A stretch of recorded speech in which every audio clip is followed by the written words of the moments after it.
வணக்கம் மக்களே, என் பேர் கயல். நம்ம யூடியூப் சேனல் கருத்து கயலில் டெய்லி வீடியோஸ் போட்டுட்ருக்கோங்க. வீடியோஸ் எது மாதிரி இருக்கும்னு பார்த்தீங்கன்னா, மிடில் கிளாஸில் இருக்கிற ஹவுஸ் ஒய்ஃப் என்னென்ன பண்ணி ஏர்ன் பண்ணலான்றதை பற்றி தாங்க டெய்லி பேசிகிட்டு இருக்கோம். மிடில் கிளாஸ் லைஃப்னாலே மிகவும் போராட்டமான ஒரு லைஃப் தாங்க. கொஞ்சம் நம்ம தலையெடுத்து வருவோங்க, அதுக்குள்ளே நமக்கு ஒரு பெரிய செலவாக வந்து நிற்குங்க. இது மாதிரி தாங்க மிடில் கிளாஸ் லைஃப் வந்து மிகப்பெரிய போராட்டமாக போயிட்டுருக்கு. அப்படியும் நம்ம கஷ்டப்பட்டு படிக்க வச்சு பிள்ளைங்கள நீட் எக்ஸாமு டாக்டர் ஆகணுன்ற ஒரு கனவோடு இருக்கிற பிள்ளைங்கள வந்து நீட் எக்ஸாம் எழுத வச்சா, அந்த நீட் எக்ஸாம்லேயும் நமக்கு ஒரு பெரிய குண்டை தூக்கி தலையில் போட்டாங்கங்க.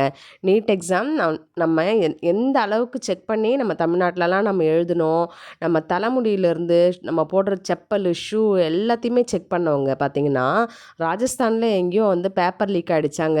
அதுக்கு எக்ஸாமையே கேன்சல் பண்ணிட்டாங்கங்க. எத்தனை பிள்ளைங்கங்க எவ்வளோ கனவோடு எழுதியிருப்பாங்க, அத்தனை பிள்ளைங்க தலையிலையும் ஒரு பெரிய இடி இறக்கி வச்சுருக்காங்கங்க. இந்த நீட் எக்ஸாம் ப்ரிப்பேர் பண்ணுறது கொஞ்சம் நெஞ்சமான விஷயமாங்க. எவ்வளோ எஃபர்ட் போட்டு எவ்வளோ கஷ்டப்பட்டு பிள்ளைங்க எழுதியிருப்பாங்க.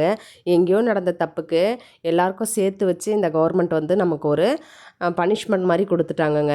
இது நினச்சாலே வீட்டில் எல்லா பேரண்ட்ஸ்க்குமே ப்ரெஷரு. திருப்பியும் பிள்ளைங்க வந்து திருப்பி ஒரு 1 மந்த் 1.5 மந்த்ஸுக்கு வந்து கோத்ரூ பண்ணணும், திருப்பி படிக்கணும். அவங்க இப்போ தான் சிபிஎஸ்சி +2 முடித்து ரிசல்ட் வந்திருக்கு.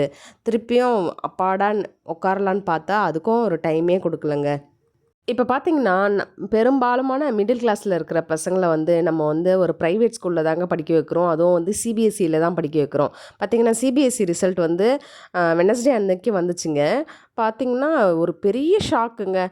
பெரிய பெரிய ஸ்கூலுங்க, ஸ்கூலோட நேம்ஸ் வேணாம், பெரிய பெரிய ஸ்கூலு, நல்ல பிராண்டு நேமோட ஸ்கூலு பார்த்தீங்கன்னா, பிள்ளைங்க ஃபெயில் ஆயிருக்குங்க.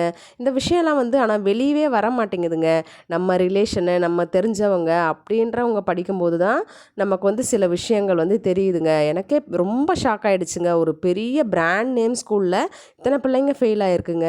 இதெல்லாம் இது வரைக்கும் நான் வெளியே தெரியாத விஷயங்கள்ங்க. ஸ்கூல் வந்து அந்த அளவுக்கு அவங்களே மூடி மறைச்சிடுறாங்க இந்த விஷயங்களை. மூடி மறைச்சிட்டு ரிசல்ட் அனௌன்ஸ் பண்ணும்போது ஒரு அட்வர்டைஸ்மெண்ட்டுக்காக சொல்கிறாங்கங்க 100% ரிசல்ட்டு. பாருங்கள், நிறைய பிராண்ட் ஸ்கூலில் அப்படி தாங்க சொல்கிறாங்க. 100% ரிசல்ட் கொடுத்துருக்கோம், இந்த வருஷத்துலேருந்து இந்த வருஷம் வரைக்கும் 100% வந்து ரிசல்ட் கொடுத்துருக்கோம் அப்படிங்கிறாங்கங்க. ஏதோ ஒரு பிள்ளையோ 2 பிள்ளையோ இல்லை அந்த ஸ்கூலில் வந்து ஒரு 5-6 பிள்ளைங்களோ ஒரு 490 அபோவ் எடுத்துச்சோன்னா ஃபுல்லாக அதை வச்சியே ஃபுல்லாக அட்வர்டைஸ்மெண்ட் பண்ணிடுறாங்கங்க.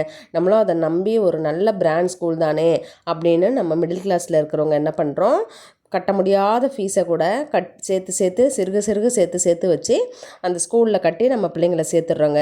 பிள்ளைங்கள ஒரு நல்ல பிராண்ட் ஸ்கூலில் சேர்க்குறது மட்டும் நம்ம பொறுப்பு இல்லைங்க. நம்ம வந்து பிள்ளைங்க என்ன படிச்சிருக்காங்க, எந்த போர்ஷன் முடிச்சிருக்காங்க, எந்த அளவுக்கு அவங்களுக்கு நாலேஜ் இருக்குது, அவங்க எக்ஸாமுக்கு ரெடியா அப்படின்றத நம்ம கண்டிப்பாக ஒரு பேரண்ட்ஸாக நம்ம வந்து செக் பண்ணணுங்க. நமக்கு தெரியலையானா கூட பசங்களோட நம்ம கேள்விகள் கேட்கும்போது கண்டிப்பாக அவங்க முழிக்கிறாங்களா இல்லை ஓரளவுக்கு அவங்களுக்கு நாலேஜ் இருக்கான்றதை நம்ம கண்டிப்பாக கண்டுபிடிச்சிடலாங்க. ஏன்னா எஜுகேஷன் தான் நம்ம பிள்ளைங்களோட ஒரு ஃப்யூச்சர்னு நினச்சி நம்ம வந்து படிக்க வச்சுட்ருக்கோங்க. நம்ம அதை வந்து ஒரு லேஸில் விட்டுடக்கூடாதுங்க. கண்டிப்பாக நம்ம அவங்க ஃபாலோ பண்ணிக்கிட்டே இருக்கணுங்க. ஒவ்வொரு வீடியோலையும் நம்ம சொல்கிறது தாங்க, June 1 middle class education foundation ஒரு ட்ரஸ்ட் ஆரம்பிக்க போகிறோங்க. ஆரம்பித்து அதில் வந்து ஃபீஸ் கட்டி படிக்க முடியாத பிள்ளைங்களுக்கு நம்ம வந்து ஃபீஸ் பே பண்ணுறதுக்கு ஹெல்ப் பண்ண போகிறோங்க.